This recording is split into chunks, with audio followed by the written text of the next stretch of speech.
সবাই রাজি? সুদের সাথে ইসলামের কোন সম্পর্ক? জোরে বলেন সম্পর্ক। সুদ আছে যেখানে মুমিন যাবে না। সুদ হচ্ছে পুঁজিবাদী অর্থনীতির হাতিয়ার। দমন নিপীড়নের মূল মাধ্যম হচ্ছে সুদ। এই সুদের কারণে যারা ধনী এরা শুধু ধনী হতে থাকে, আর যারা গরিব শুধু গরিবই হতে থাকে।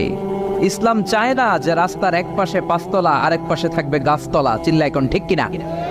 ইসলাম চায় কায়লা ইয়াকুনা দুলাতান বাইনাল আগনিয়াই মিনকুম, সম্পদ যাতে ধনীদের হাতে কুক্ষিগত হয়ে না থাকে, সম্পদের তারল্য যাতে সবার হাতে পৌঁছে যায়। এজন্য ইসলাম সুদকে করেছে হারাম আর ব্যবসাকে করেছে হালাল। চিল্লায় পড়েন আল্লাহু আকবার। এজন্য রব্বুল আলামিন বলেন ওয়া আহাল্লাল্লাহুল বাইআ ওয়া হারামার রিবা, আমি আল্লাহ তোমাদের জন্য সুদকে করলাম হারাম আর ব্যবসাকে করে দিলাম